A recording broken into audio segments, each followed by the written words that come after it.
Hi, Dr. Love and Dr. Breboneria. Greetings from Japan. Oh, wonderful. Great.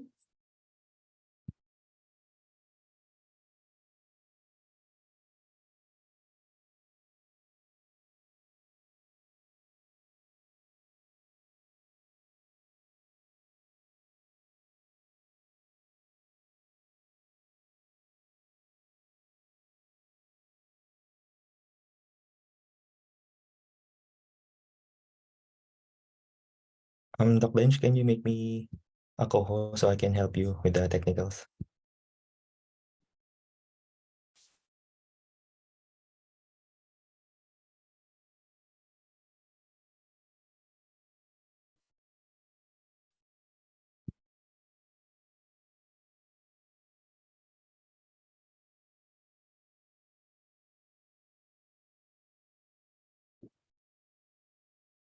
Finally.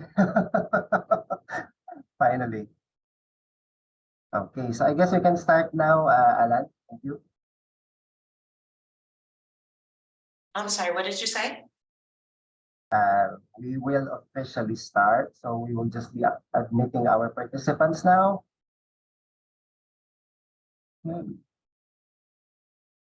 Yes, I'm just gonna fix some for the participants, okay? All right.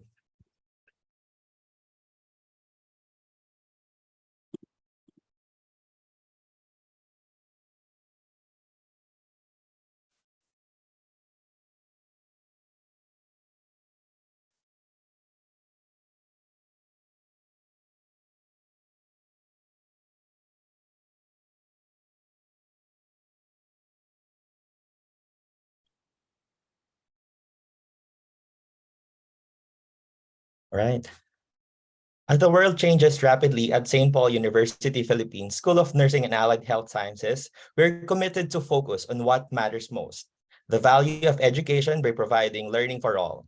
Join us in Higher Education in Focus, Discover, Visualize, and Reimagine, a global webinar series that explores the challenges, opportunities, and lessons that educational institutions around the world needs.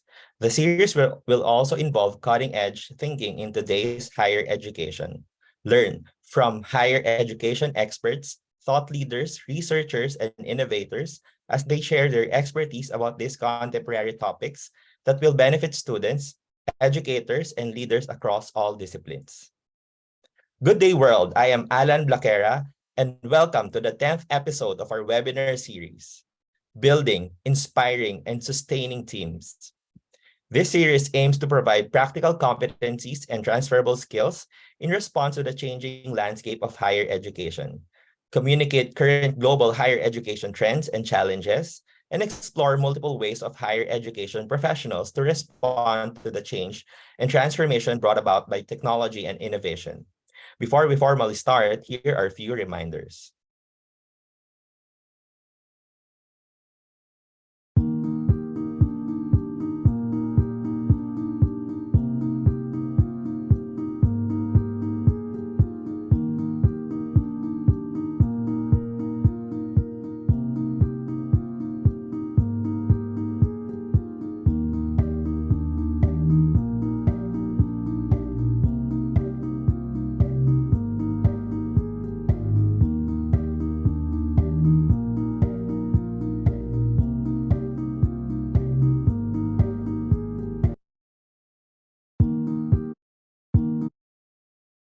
To welcome us all, may I introduce the Program Director for Nursing at King Faisal University, College of Applied Medical Science, the Vice President of Sigma Honor Society of Nursing, Phi Gamma Chapter, Certification Board of Commissioner, National League for Nursing, a Gallup Certified Strengths Coach, and an adjunct faculty of St. Paul University, Philippines, Dr. Benjo Breboneria.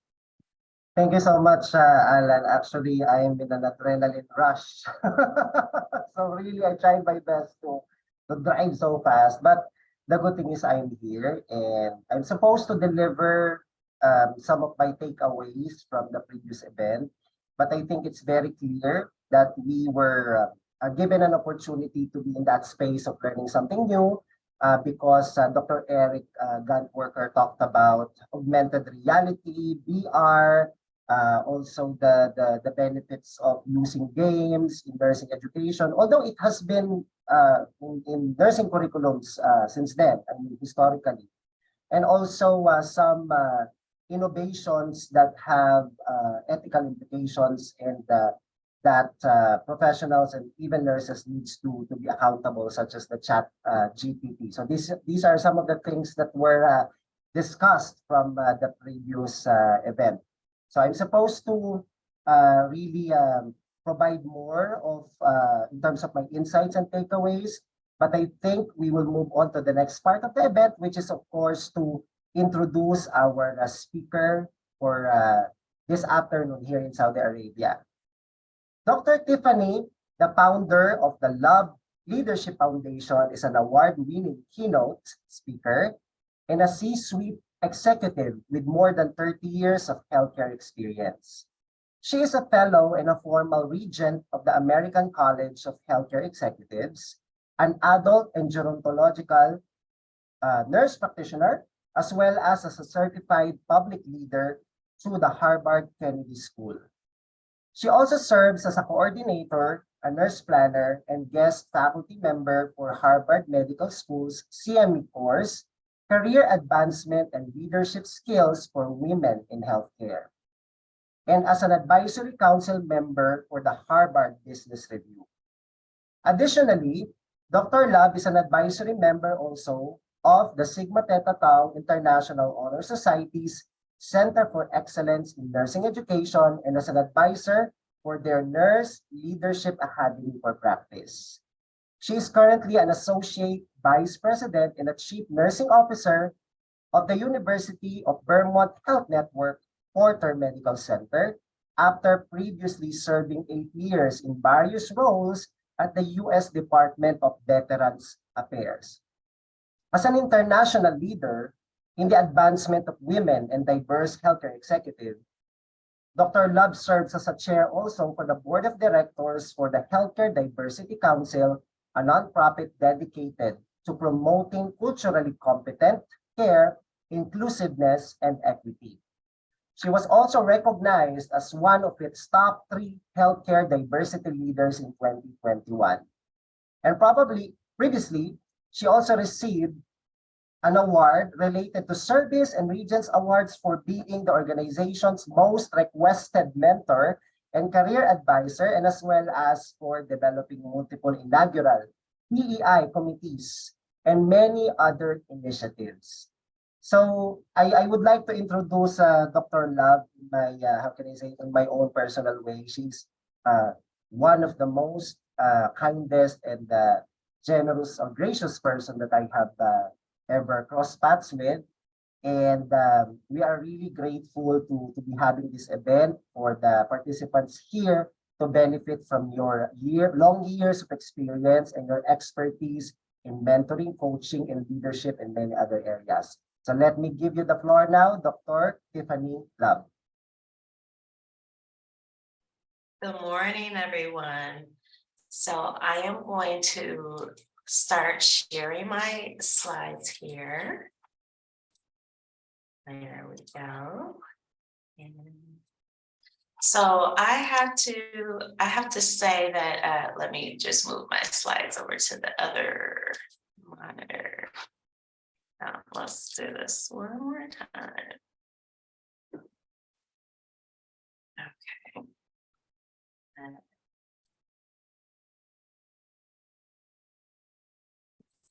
share my screen here. Maybe I'll pick this one and see if that works right.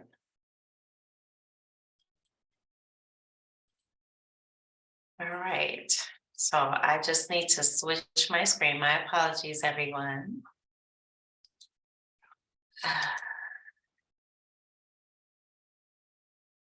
Uh-oh. I do this often enough that I should know how to share the right screen. 1 second.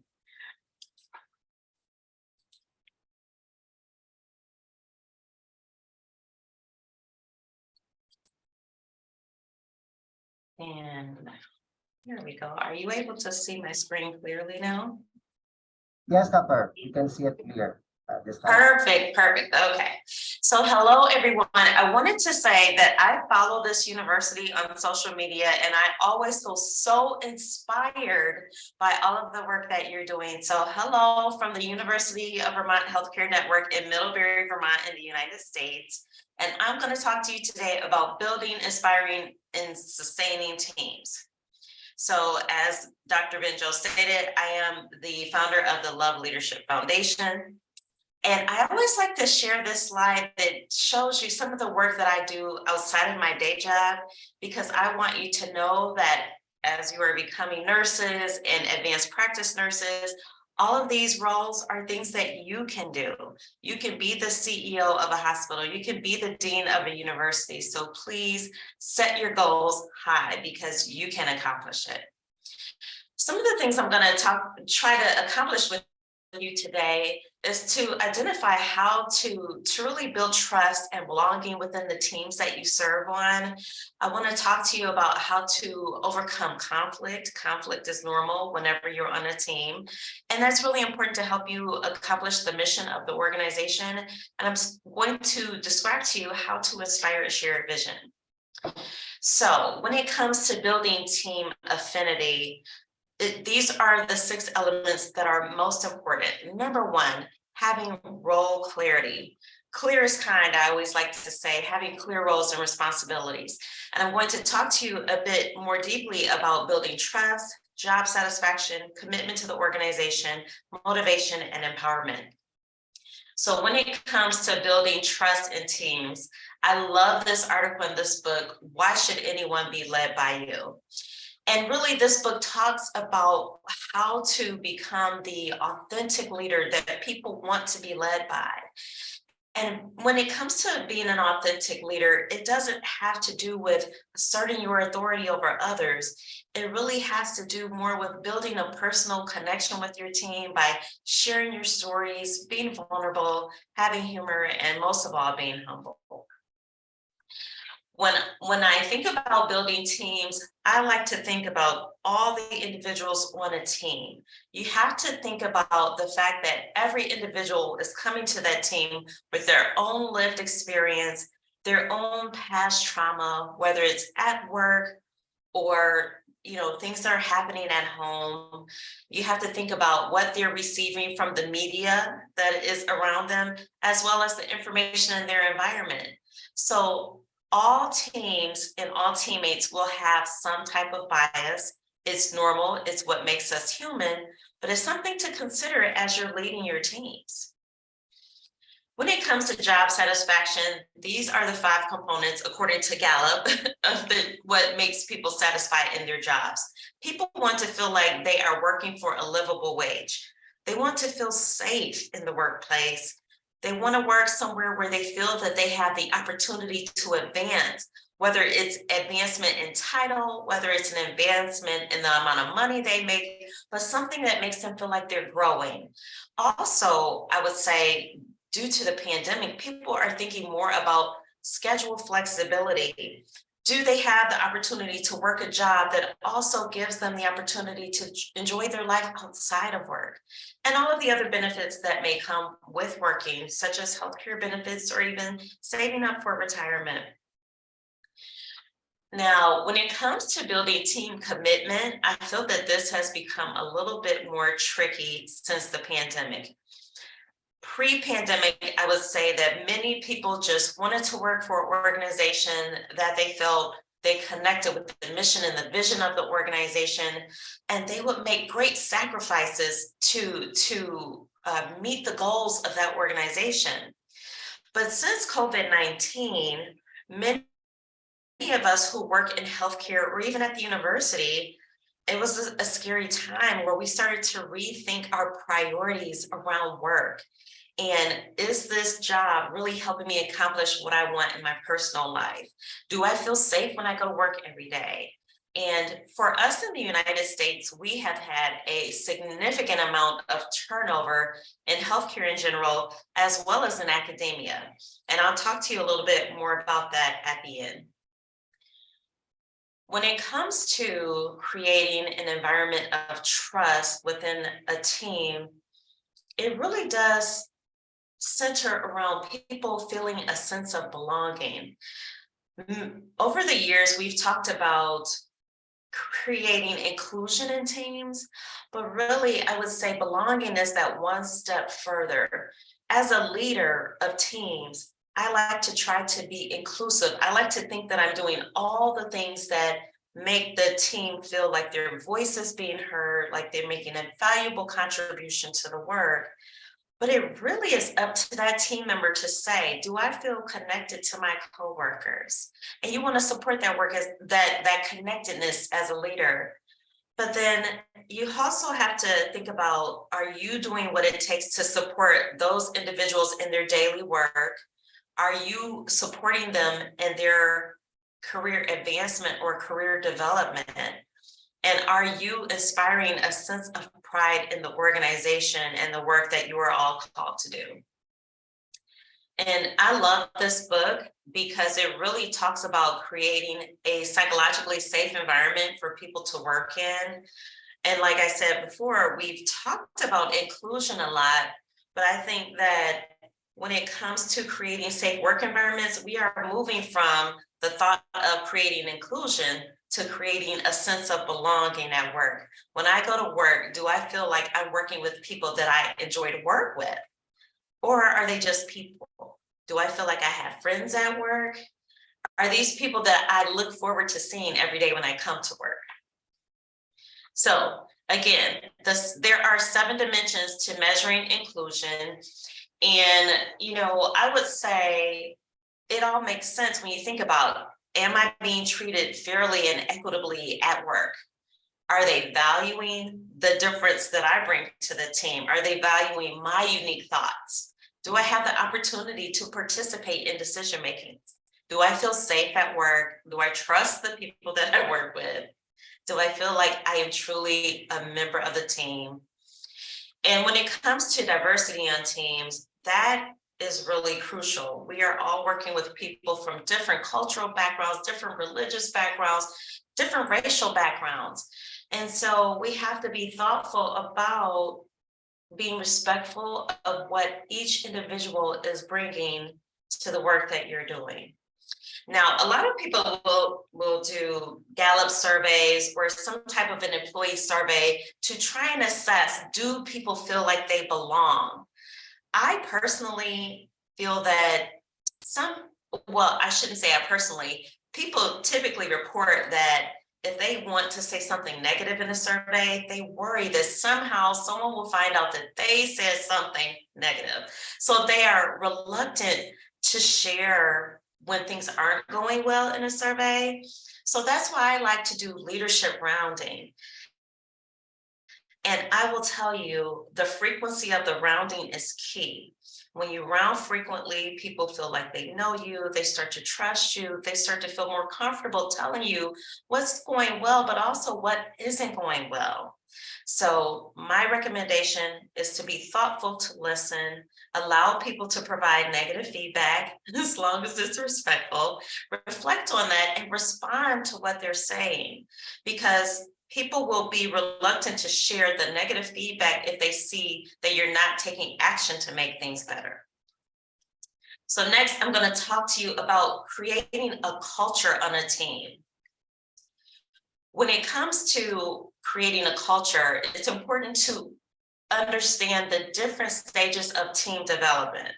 So these are the common stages of team development. You have the forming, whenever a team is getting together or there's a new member of the team. Storming, when there's conflict and the team is trying to get to know each other. Norming, after you finally feel like you have a rhythm, you understand each other's expectations. And performing is really when you get to doing the work that you were assigned to do. Many people often don't talk about adjourning, when a team is coming to an end, whether it be due to the team having the end of a project, or maybe even someone's leaving the team, or the team is just done with the work that they were assigned to do. Now, I can say that I feel like I am an expert at coming into a new team and forming. In my current role, I began this work approximately 2 years ago. And I joined a very long tenured team, people who have worked here for 20 and 30 years, and they are very dedicated to the organization, to the community. And here we were still in the middle of the pandemic or triple-demic. We called it so many things over the years. And we would have these morning huddles where we would talk about staffing for the day and the work we needed to accomplish in that day. And the more that we talked about the challenges of the day, people left that early morning meeting feeling deflated. And I thought, oh, I've got to turn this around. And I know as a leader, that first 90 days is most crucial when really setting the expectations of a team. So I brought forward this book, The Big Potential by Sean Aker. And this is a Harvard, he was actually trained as a minister or as a religious background from Harvard, but he did a lot of research working with people in the military who go through very challenging situations and helping them express gratitude. His research found that if you express gratitude every day, you have to choose something new every day, that it actually improves the performance and the morale of the team. So this is what I brought to my team, and I set the expectation that they would give their report and they would finish their report by sharing something that they were grateful for. Not only did this improve the morale of the team, but it actually helped me understand them as humans and what's important to them. And it helped us really get to know each other. And it wasn't my intention, but it really ended up being a team building exercise. Storming. Many of us don't like conflict, but storming is just a natural part of a team when you don't know each other. So anytime there's a new member of the team, even if the rest of the team is long tenured, it starts the storming phase. So this is the time where the leader really has to focus on the psychological safety of the team, framing the expectations of the work, allowing for questions, setting boundaries. Now, I always love to talk about setting boundaries because I personally go to bed at 7 p.m. I am a early to bed, early to rise. So my teammates know after a certain time, don't text or call unless it's mission critical, right? But there are other boundaries that teammates have, whether it's receiving emails or text messages or calls. And it's really important as you're getting to know each other as a team to know what are the boundaries we're setting for this team. And this helps the team have psychological safety. When you have diverse teams, it is truly important to create psychological safety, because if you don't, the more diverse the team is, it can actually have negative outcomes. So when you have diverse teams, you really have to focus on establishing psychological safety. Now, when it comes to the storming phase of things, we should expect that people have affinity bias. We should look for inequalities within and among the team. And as a leader, it's so important to be that emotionally intelligent leader who sets the expectation that we will not allow injustice on the team, we will not allow harm on the team, and we will empower people to speak up when they feel like they're being harmed. That will encourage people to have that role of the upstander. When they see any type of injustice, they're gonna speak up. If there are people that are being harmed, we wanna make sure to check in with them and really address if there is someone causing harm. To go into this more deeply, affinity bias is when someone unintentionally causes harm. They say something or do something that is unsensitive or offensive, and it's because of their lived experience that causes them to not understand someone else's perspective. And then you have prejudice, which is when someone is intentionally causing harm. Well, it's intentional, but bullying is actually when there is an intent to cause harm. And so as a leader, as much as we don't like conflict, we have to address these behaviors. Whether it's intentional or not, it's still harmful. And it is our responsibility as leaders to make sure that people feel safe on our teams. Now, in the United States, back in 2016, one of our accrediting bodies, the Joint Commission, basically acknowledged that there is bullying happening in our healthcare organizations. And there's a lot of research that shows that it happens in academia as well. And what they had uncovered is that whenever there's harassment of any kind in a healthcare setting, it creates an unsafe environment for the workers, as well as for the patients who are seeking care there. So that's why it's so important for us as leaders to address any type of harassment as it occurs. And when I refer to harassment, it could be verbal, it could be nonverbal, it could be causing people to feel humiliated. I feel like we don't see as much of the name calling and insults, but withholding information is also a form of bullying, or setting expectations that are impossible to attain so that people feel like they can never get the job done. And so it's important that we acknowledge all of the forms of bullying behaviors so that we can redirect those behaviors. And actually, in January 2022, here in the United States, we started to recognize we have a very serious problem with workplace violence in hospitals. And I say this to you because I realize that whether you are faculty in academia or you're actually nurses or nursing students preparing to go into the field, we realize that healthcare workers were feeling unsafe, whether it's due to people who are violent, because of dementia or mental health issues, but we really were seeing an uptick in violence in our healthcare systems here. And so actually in the state of Vermont, just this past month, we passed legislation that made it illegal to verbally or physically harm a healthcare worker, because we want people to feel safe to come to work. So when you have storming on your team, it is really important to check in with your own emotions, because the conflict on the team is certainly having an effect on you. So check in with your emotions, make sure that you have a stable, calm response to addressing the conflict. Make sure that you are listening to learn to get down to the root cause of what the problem is. If you as a leader have caused the conflict unintentionally, own it, address it, acknowledge it.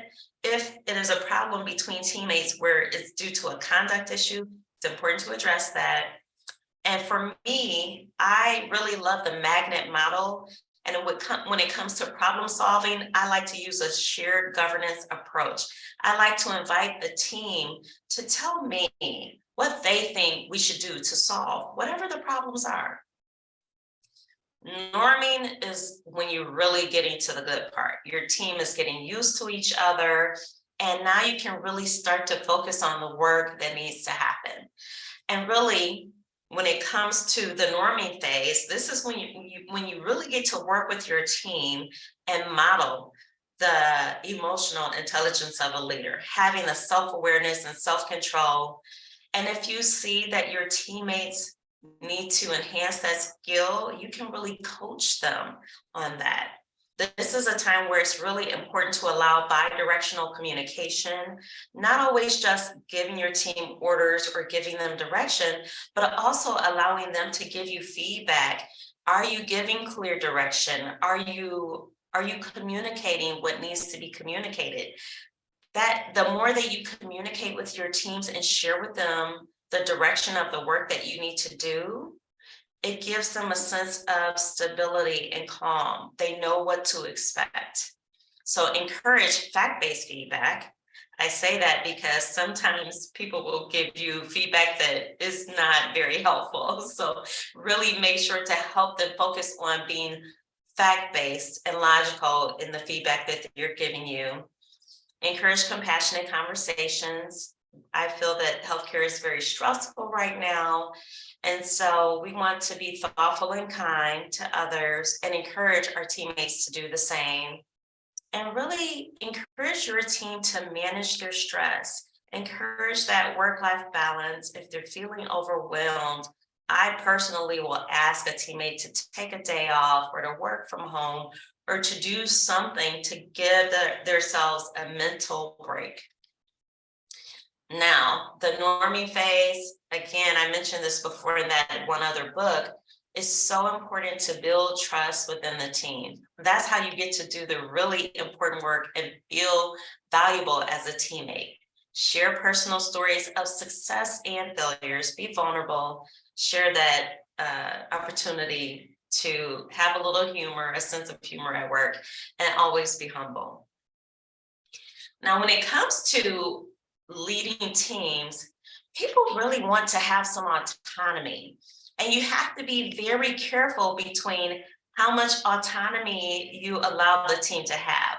So this particular research article talks about how you have to balance, you can let people choose who they want to work with on teams on a particular project, or you can let them choose the project they want to work on. But if you give them too much autonomy, it actually decreases their ability to be successful. So think about how you want to balance that out with your teams, and that actually leads to greater success for your teams. Now, one of the things that probably frustrates me the most as a leader is having to constantly give status updates.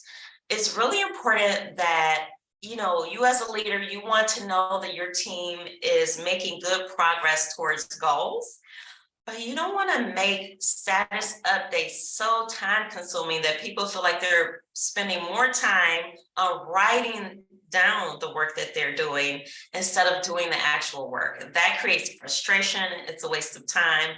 So really balance that out and make it really easy for people to give you smart and timely updates with smart goals, timely updates. And so I want to also point out that this article talks about how you want to encourage progress, but not perfection, because that really does sabotage the work of the team. And encourage your team to not just work within your own department, but to work across departments to achieve your goals. And we know that the research shows that when people are constantly pursuing perfection, it actually leads to burnout and health problems. So encourage progress, not perfection. Now, when it comes to performing, usually you are trying to bring about some type of change. And there are two main strategies that typically work well. I like to use a combination of the two. The one strategy is called the foot in the door, or my slides kind of move the words around, or the door in the face. So the foot in the door strategy is when you give people incremental goals when you know what the ultimate goal is, but you don't want to overwhelm them. So you give them incremental goals to help them get to the ultimate goal. Or you can do the door in the face strategy, which is you give them a very lofty goal, something that seems like you cannot possibly attain it. And then you walk it back and say, okay, well, let's accomplish this. And the second thing you tell them is the real goal. I feel like that is not authentic. And so I don't like the door in the face strategy. I like to be somewhere in the middle. I like to tell them what the ultimate goal is, but then let's work together on the strategies that we're going to use to get to that goal. A journey. Whenever someone leaves the team, it creates a social contagion of quitting. So if someone resigns from the team, you as a leader have to think about, okay, how can I create stability for this team? Because they immediately start to think, well, I don't know if I want to work here either. Maybe this isn't a good place to work. And I'm going to have to take over this other person's work now that they're leaving. It just creates a true threat to the brain. So you as a leader have to check in with the team, give them as much information as you can, even if it's just about replacing a teammate, so that they can start to feel some sense of certainty again. And if it's a project that's coming to an end, you want to start to communicate that you're getting close to the end of the project and incrementally walk them through to the end. And always, when there's this threat to the brain, create an opportunity for people to provide feedback or share their feelings, because that way it really does decrease the threat of you potentially losing more teammates or the team just mentally disengaging because of the threat of the uncertainty. All right, so now I want to talk to you about a vision, because when you're leading teams to goals, you actually have to have a vision. So when it comes to goals and vision, I like to start with the mission statement and let that guide me to the vision of what I want to accomplish. And it's interesting, when I joined this team here, they asked me, what is my vision for nursing service? And I thought, well, actually, I want us as a team to talk about what the vision is. I want us to come up with that vision together so that we're actually all committed to accomplish that vision. And like I said, usually vision statements are based upon the mission statement, what you're hoping to accomplish together. And visions are actually lofty goals. You actually do want to set the expectation of perfection or excellence. So keep that in mind when it comes to a vision. So I always like to say, dream big and then dream bigger. It's okay to set the goal at 100% or zero harm when it comes to patient care. And you want to make sure that you're connecting with the leaders in your team or the teammates and other leaders to make sure that your vision is in line with the organization's vision, and really seek out. I like to look at other vision statements of other organizations or other teams to help me think about what I want to accomplish on my team. And when it comes to having a vision, sometimes you have to be really careful who you share that vision with.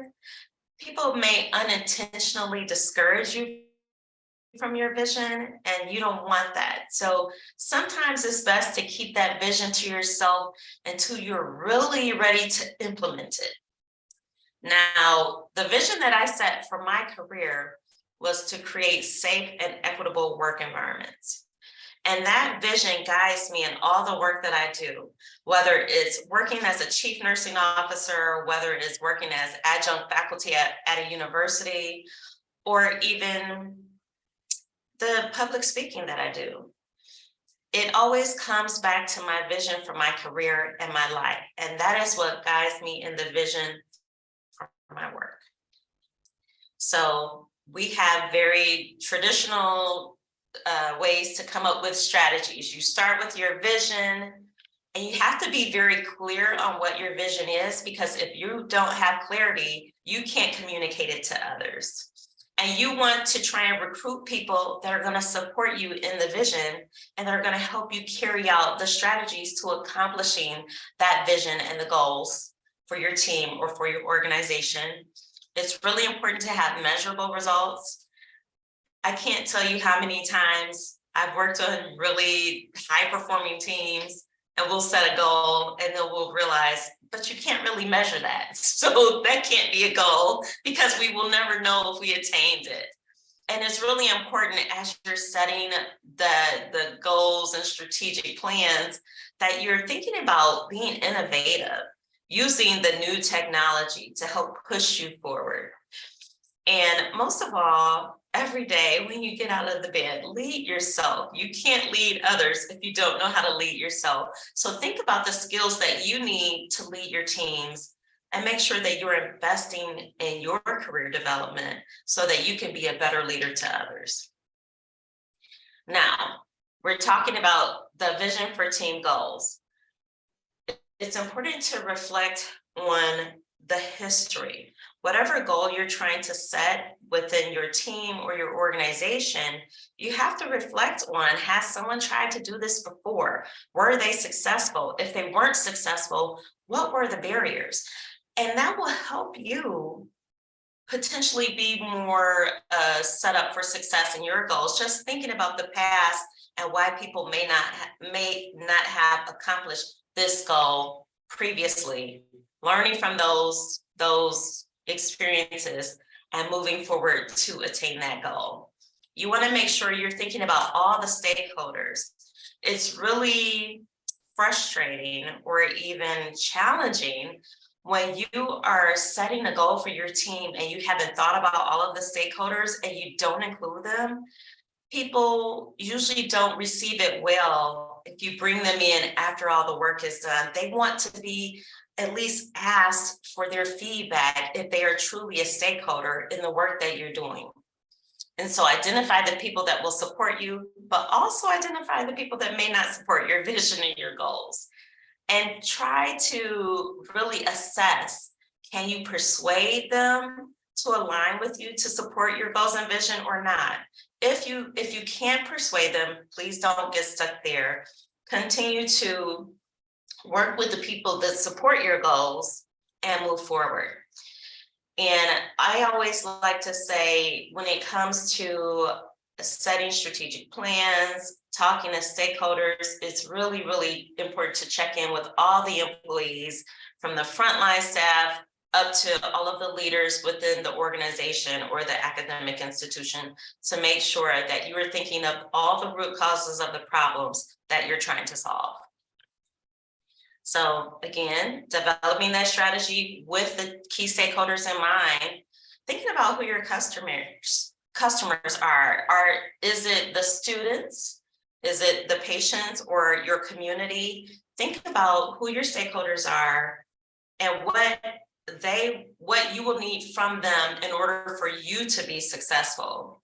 And we're going to talk about this a little bit more, but think about how you want to communicate to each stakeholder that you've identified and how it will help you meet the needs of your customer.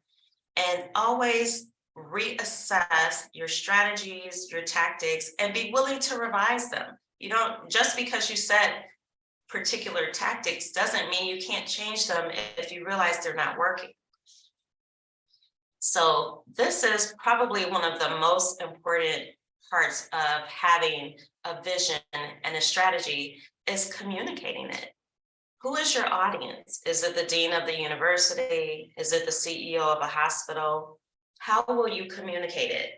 And I would advise you to plan to communicate it verbally, in written form. You have to actually communicate multiple ways, multiple venues in order for people to really start to remember what the strategy is. And think about the timing of when you want to communicate it. Are you going to communicate it at the beginning of the academic year? Are you going to communicate it at your performance evaluation? Or are you going to communicate it at very defined time intervals so that they get that constant reinforcement of this is what our strategy is, this is where we're going, this is how we're going to get there. And you want to think about how detailed you want to be. When you're delivering a strategy to a dean or a CEO, you want to keep it high level. When you're delivering it to frontline staff or even students or faculty, they want more details because they're more interested in what does this mean for me? What does this mean for the work that I do? So think about your audience and the level of detail that you decide to include. And then many times when you're delivering a presentation, it's because you want something from the audience. So think about what is it that you're asking of the audience that you're talking to, and make sure to be clear in your ask. And then make sure always that your vision and your strategy is in alignment with the organization's goals. Now, I know this is going to seem, I don't want to say silly, but Aristotle's art of persuasion has lasted for many, many years. I feel like I use the art of persuasion daily, and it's very simple. It is you establishing your credibility, delivering a logical argument, connecting with the listener emotionally, and using metaphor or brevity to get your point across, or even to help them remember what you're trying to communicate. This is scientific. They have done fMRI scans for people who are being persuasive, delivering a pitch. And a pitch is really something that's very succinct. You only have 45 seconds to engage. So it's only 1 to 2 sentences. You identify who you are, what you're trying to accomplish, and connecting with that person emotionally.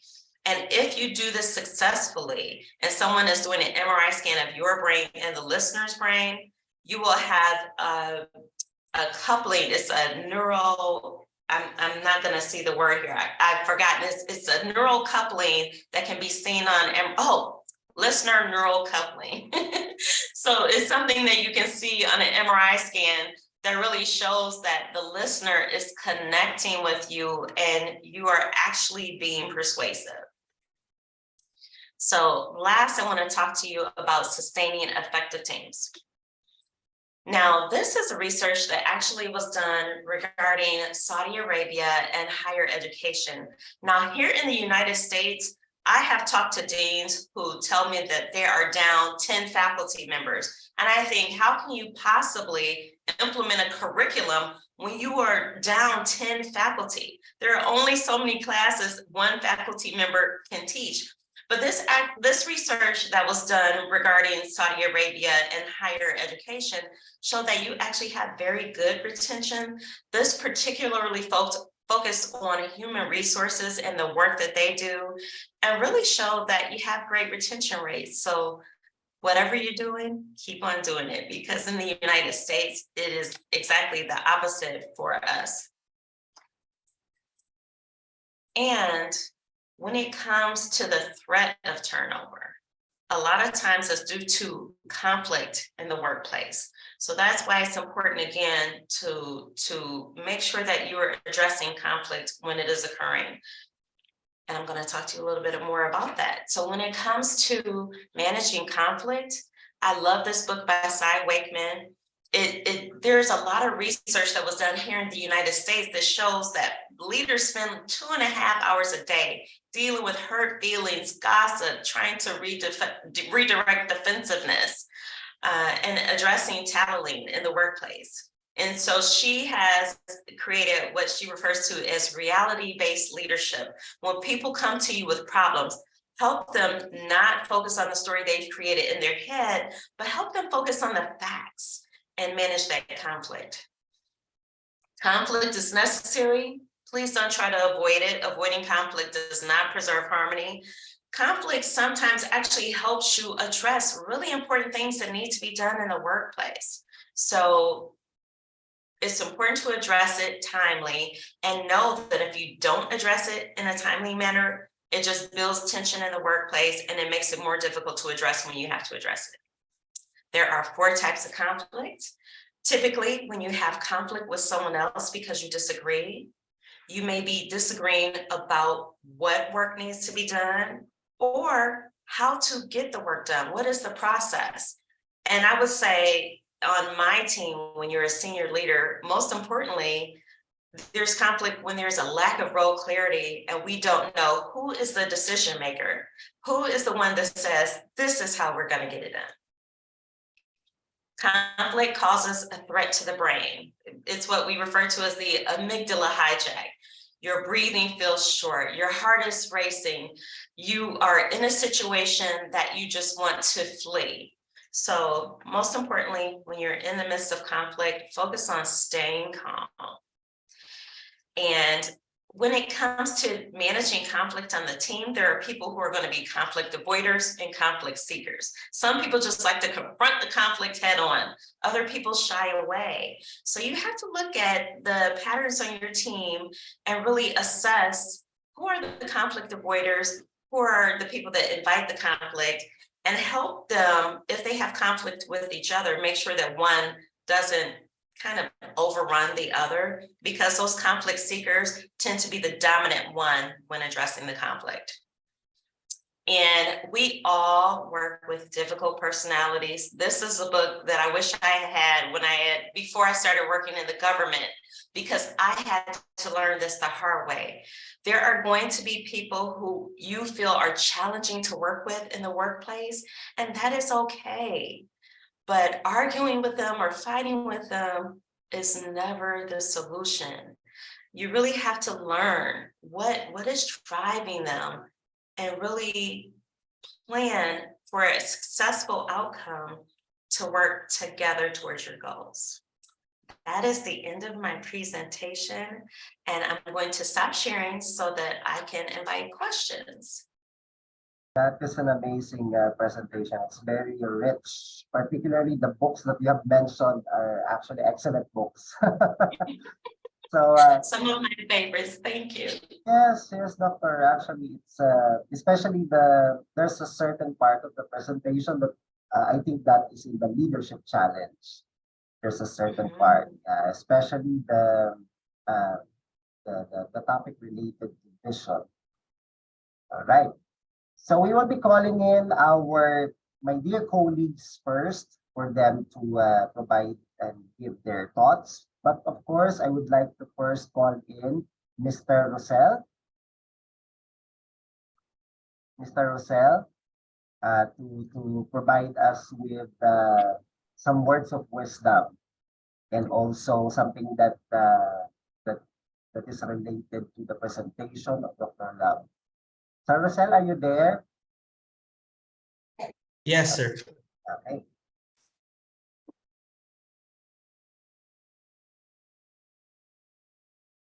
Um, to our esteemed speaker, guest, SPP administrators, faculty, and students, good day. Today, I am honored to end the session, okay, with optimism as we further understood the heart of every successful organization. Okay, that is building, inspiring, and sustaining teams. Whether you're a business owner, a manager, a teacher, or a student leader, you know that the success of any organization depends on its people, and the key to unlocking the full potential of your people is to build a strong team. So building a team starts with finding the right people. You want to sign up people who are not only qualified for the job or task, but also share your values, vision, and mission. But building a team is not just about signing up. It's also about creating a culture of collaboration, trust, and accountability. You want to create an environment where your team members feel comfortable sharing ideas, giving and receiving feedback, and working together towards a common goal. However, building a team is not enough. We must inspire and sustain them. When you have a strong team, you can tackle complex challenges, innovate new ideas, and achieve great things. Take time to invest in your team members. With that, this is the opportunity to equip yourselves in preparing the right team for you. In today's session, I am grateful for the opportunity to be part of understanding more about building, inspiring, and sustaining teams through our resource speaker, Dr. Tiffany Love. I also wish to thank Sister Merceditas Ang, SPC, our university president, and the organizers for the global webinar series, Higher Education in Focus, Discover, Visualize, and Reimagine. These series will help in the professional growth of every participant. We are looking forward to creating a team with a strong foundation for us to face challenges with resiliency, empowers individuals and organizations to stay ahead of the curve, seize opportunities, and be proactive members of the organization or institution where we are in. Once again, thank you very much, and I wish you all the best in the journey of building, inspiring, and sustaining teams. God bless Caritas Christi or Jetnos. Thank you so much, Rosel, for that powerful message. Also, in behalf also Yes. of St. Paul University Philippines and also the president of the university, Sister Merceditas Ang.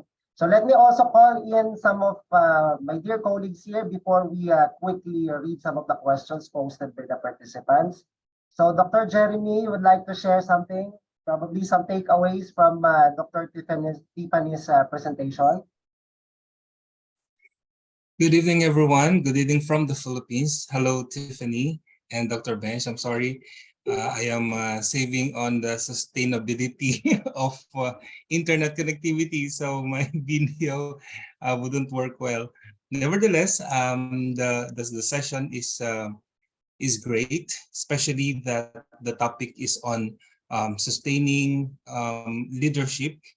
Especially it is on sustaining, building, inspiring teams.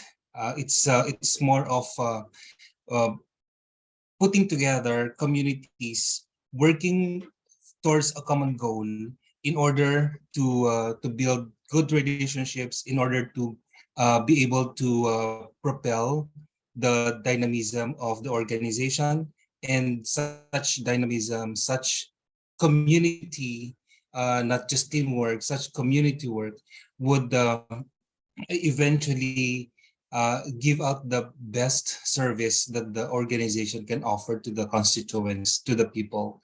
I always believe that it is the core of the organization that is felt by the people whom we serve.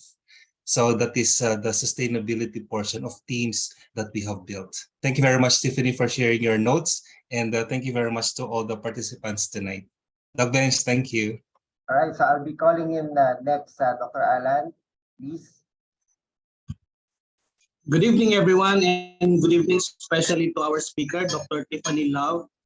One of the key takeaways that I would always love to quote on Saint Paul, to attribute to Saint Paul, our patron, is that he is a passion infuser. So when it comes to sustaining teams, I believe that one of the things that we must get to understand is that there's a needs to there needs to fire up, there needs to be firing up of passion in order for the team to survive. Not only to survive, to thrive, and always inspire our students in team. And working together as a team would always lead us to success. Thank you very much, Dr. Benjo, and thank you very much, everyone. Thank you so much, Dr. Alan. So we will be reading some of our questions here and also some comments from our participants. So we have here some questions. What should be addressed first in the meeting, particularly the teamwork that requires collaboration between all members? You said what should be addressed first in the team meeting, and I didn't catch. Doctor, the question is, what should be addressed first in a meeting, particularly the teamwork that requires collaboration between all members? It's like her question is, what should be addressed first? Yes, yes. So, you know what, I would say, what I have found is when you're trying to get people to be collaborative, I would say the first thing that you need to address is the goal, the reason that we're here. So that throughout the meeting, you are giving people guidance on how we're planning to attain the goal, or even just saying, this is the goal. Let's come together and work on strategy and tactics to accomplish that goal. I think it's really helpful to share that goal right up front so that people know the work that has to be done. I really like that answer, Doctor, because it really requires clarity. As you said, the first that needs to be communicated, what's the goal, so that they will be walking on the same path and also on the same direction. So we have here some feedback also here. What is risk turnover mitigation? Maybe You said what is risk turnover mitigation? Maybe she heard probably the presentation earlier. So we're talking about turnover, right? Yes, Doctor. Yes. Okay, turnover on team. So that's when someone leaves a team. That's when someone resigns or leaves the organization. And so, you know, people have a lot of options now. The pandemic has created a lot of opportunities for people to work remotely, more flexible work schedules. And so if you aren't offering that flexibility, or even I would say more competitive pay, you are at risk of losing teammates. So when I refer to turnover on a team, I'm referring to the number of people that are leaving your team. And if that number gets higher than 10%, you are in very risky territory. Makes sense, Doctor. So we have another feedback here. Yes, true. Leaders should have a clear vision. All right. And then we have another here. Okay. I think the comment here is also similar to your answer a while ago, because why do we reduce employee? How can we reduce employee turnover? Because we have some administrators here as well. So this is Yes, so when it comes to reducing turnover, you need to think about what makes people want to come to work every day. Do they like the people that they work with? Do they like the work that they're doing? Do they feel connected to the mission and vision of the organization? Do they feel that they're getting paid an equitable wage? Those are some of the very basic things that make people decide if they want to work in an organization or not. And so as a leader, it's up to you to make sure that you're assessing that they are getting paid a fair wage. Make sure that you are creating an environment where they feel psychologically safe. And hopefully you're choosing teammates that do get along with one another. That all increases the sense of belonging. we kind of have a long question here, but I will move on to the next one. How can leaders create a sense of shared purpose and mission among team members? Share purpose and mission. So when I think about that, it really has to do with understanding what matters to each individual on the team. We all have things that are important to us personally due to our lived experience. So as a leader, it really is up to you to build a relationship of trust with your teammates and to understand what is driving them to come to work to do that, and then trying to create that connection and having a shared goal, something that you all can feel that you care about and are committed to. So I'll give you an example. Many of us in nursing chose the profession because we want to take care of others. We want to help people live a healthy life, or we want to help them heal. And so whenever there's conflict, one of the number one things I will do is redirect the team back to the mission. The reason that we're here is because we care about the community that we serve. We want to improve the health of the community. We want them to feel that if they are sick, that our organization, when they come into those doors, we are going to do everything we can to help heal them and make them feel better.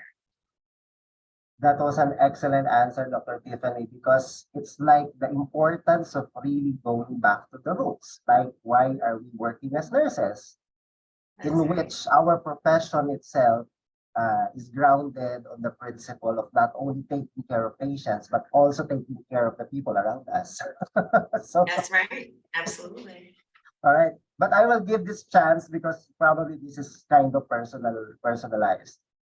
Which, if a leader challenges a team that's almost autocratic and doesn't want to see or appreciate other members' decisions, how do we seek to let such controlling behavior not affect other people's decisions? And how do we ensure that it doesn't affect the leader himself or herself and other relationships too? We're talking about valuing other people's ideas.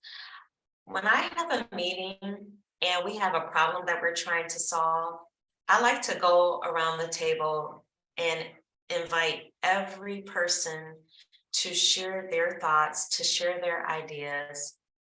And I think that's the number one way to start to encourage people to value the ideas of others, is to give every member an opportunity to share, because you're going to have people that are going to be quiet. They're going to have a good idea, but they're going to feel shy about sharing it. Then you'll have people that are very outspoken. They'll be the first one to raise their hands. They know how to solve the problem. So the way to balance that out, and someone who's more outspoken is more likely to believe in their idea more than the ideas of others, right? So the way to balance that on a team is to offer every single member an opportunity to share their idea. And also create that opportunity for feedback after the meeting for people who are just too shy to come forward because they don't feel comfortable maybe with public speaking, or maybe they're just afraid that their idea is going to be discouraged.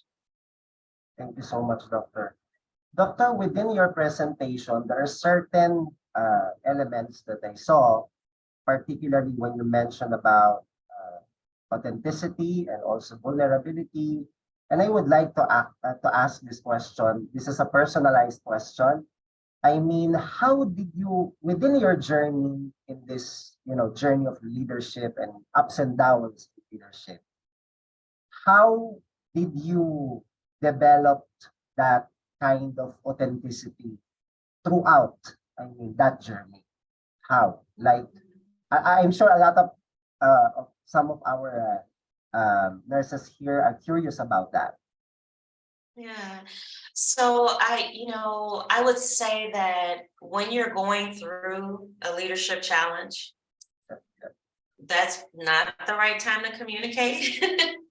But after you've overcome it and you've learned the lessons, I like to share with other leaders who might be going through that same type of challenge in the moment, to let them know that what's happening to them isn't isolated to them, that I have had those same leadership challenges, and I will share with them a strategy of how I overcame that challenge, whatever particular challenge it is in the moment, just to give them hope, to let them know that they can overcome it. And that's what really builds trust. When you can share with a team a time when things did not go well and how you handled it. And maybe you didn't handle it the right way in the moment. What was the lesson that you learned? So that's really how I have learned to become an authentic leader over the years, just sharing not just the challenge, but what I learned and how that challenge helps me to improve. Amazing. Actually, Doctor, your statement is very powerful. It resonates completely. The way you frame it, the way you say it, and the tone of your voice while you are saying it, it all boils down to one of the most important words that you mentioned a while ago, which is belongingness. Because when you are on a certain level or like the leadership position, as you said a while ago, you cannot share like a lot of things to everyone. And sometimes you will come, to be in that space that you might feel alone or kind of isolated. But it's very great of you to mention being in that circle of people who will understand you, who have the same kind of experiences like you. And it makes you feel grounded that you are not alone in this kind of journey. And I can also say that based on my experience of being mentored by a lot of people who had this, long years of experience as well of having these kinds of ups and downs and challenges in their career. That was really amazing. I really appreciate that response, that answer. As mentioned here by one of our participants, Rich Doc. Thankfully to you. it's how can I say it? Impact statement. So before we close in our event, of course, as always, honestly, I was quite up in a hurry a while ago, and I really tried my best to be on time because I had some issues at work a while ago. But good thing that I was here. But of course, we would like to express our gratitude all the time to all the participants who are attending our series of events. So this has been since a few months ago, and we are now on the 10th, and we're going to the 11th event. No matter what the time is in your country, but from what I see here, we have more from the Philippines and in Saudi Arabia this time. And also, we would like to express our gratitude to the President of St. Paul University Philippines for always, and I think Dr. Tiffany have an idea about that. I mean, it's very great to have those people who will, try to extend their support and also to look at your intentions on how you are doing, these kinds of activities or educational activities. So we are extremely grateful to St. Paul University as always. And lastly, we would like to thank our speaker for tonight. I do not know how can I extend my how can I say it, my gratitude to Dr. Tiffany. Really, with the way you talk, it easily resonates with me, honestly. I mean, the level of groundness when you are delivering your words and even the tone of your voice on how you are delivering it. Well, this is something that really I have learned. And sometimes when you are, talking to someone, you easily feel that sense of ease and also comfortability. And throughout that months that we have been communicating, I just really, again, would like to express my gratitude because there are only a few people that you will meet that, it's like you haven't really met or have this long years of, connection and also of professional relationship, but have the ability to be authentic, to express their kindness, generosity, graciousness to young professionals and nurses like me. And I just would like to let you know that you are probably one of those people that I even shared that to some of my colleagues that really had an impact in terms of, you got me, that innate sense of humanness or of being being a human being, basically. So to close in our event, I would like to mention here to always, from one of our participants, dream big and then dream bigger, same as the statement of Dr. Tiffany a while ago. We really appreciate that. Thank you so much, my dear participants. I will be putting here the evaluation link so that the participants can also evaluate our event and also to for us to be able to give you the certificate of attendance for this event. Thank you so much, Dr. Tiffany. Any closing words before you leave? I just want to thank you for all of the work that you're doing there at the university. I follow you on social media. And so I'm just so happy that I could be a part of your event. Thank you so much. Thank you so much, Doctor. Bye. Thank you.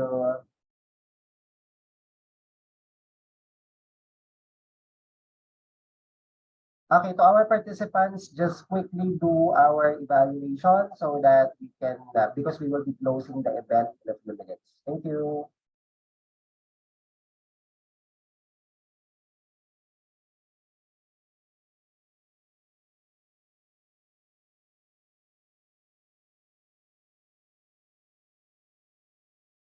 Thank you, Dr. Bench, and congratulations again.